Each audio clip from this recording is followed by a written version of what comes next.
Ladies and gentlemen, a shed update, a very cold shed update. And I usually have a little heater in here, but I had to take the heater out here, put it in the house for my tankless water heater to make sure that the pipes don't freeze. Because here in Oklahoma, we can do cold, but we can't do the subarctic cold, and sometimes we get that. But anyway, that's another topic for another day. So, quick shed update, and I'm about a week, maybe 2 weeks behind because snow, cold, you just throw it in here. So, a quick shed update, as in the Goodwill. I know a lot of people don't check it. I check it every week, and occasionally you do find model kits. Occasionally, not all the time. I mean, it's more dry haul than find it, but occasionally do. Sometimes you find a straggler, and occasionally you'll find 3 or 4 kits. Now, some of the kits, some people, especially Goodwill, like when they price the paintings, they got the Picasso type prices and then the lower grade. So model kits, same way, either they value them or they don't. But they didn't value the 87 Thunderbird. It is put together. Now, one thing I personally do is any kit that I buy used, I go through it, and like for example, it's put together. You can see where the ain't been painted. You can see where the glue stains are and all that, but still very, very usable. But I go through the box and I take out all the foreign objects, and plus I make sure that the kit's complete. It's got all the, and wherever that's been sitting has been dusty. But you occasionally get old tester paint brushes. Now these have a little bit of paint on them, but the once you got the nylon cheap bristles broke free, they're very, very soft. So again, I go through all the open kits. I pull out glues, paint brushes, clippers, sprue cutters, paint. There was a lot of time where I didn't have to buy a whole lot of like brushes or anything, because I'd buy started kits and stuff was in there. So this is an old Monogram 86 version. I'm not a big fan of the box art. I don't like the actual model. I'd like to have a little painting or something, but I do like the 86 style of box. I think it holds the 24 scale kits better. I noticed, do I have any? Let's just see.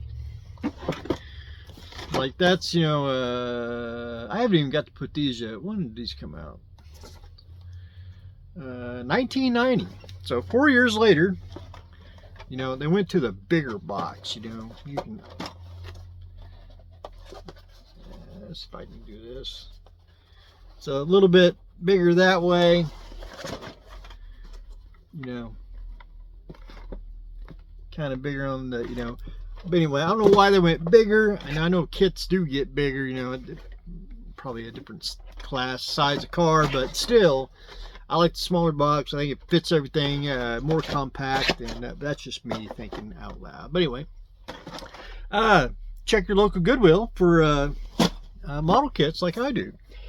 And last but not least, ladies and gentlemen, I picked this up because I have a few engine kits. And again, I went to my local Goodwill, and this was sitting on the shelf, and it's complete. I couldn't believe it. This is a V-twin motorcycle engine. Now, what stumped me, if you've never seen one, it's an actual kit, chrome plated, electronic, makes sounds and all that, but I couldn't figure out Haynes is a museum. Of course, they make their own stuff, but I couldn't figure out, who made the actual kit. That's the thing I was trying to look forward into the instruction manual. But anyway, it's got the kit part breakdown of the sprues. And again, I did it in one of my other shed videos, you know, could you make a model kit into a toy, or a toy into a model kit? This is a prime example, I think, because it's now, you know, chrome plated, but very thick, but no flash whatsoever on it. And the what was it? You know, again, they do the separate pieces, which are not on sprues, but that's fine. But again, you know, that's almost toy-like. It's got all the engine components and the screws and bolts, and you know, and it does say in the manual, I'll quote, where did I read that at? Nope. Notes and advice, you know, identify the parts, use a sharp knife to trim off any excess plastic from the components after they've been removed from the carrier frames. You know, take care of not over tighten screws and all that, but still, you know, it's a model kit and a toy all together, and a learning. But I've looked everywhere on this box. I could not find anywhere, you know, who makes the kit. You know, I know Haynes, you know, so I don't have a Haynes, but anyway, I got a few I want to say oddity like engine kits, and I got an airplane engine, which I classify it as a toy / model, and this is what I classify that as kind of well. But anyway, stuff you just don't see every day. I like to be unique, and I thought the twin engine would fit really well inside the art. But anyway, ladies and gentlemen, that's what I got going on today.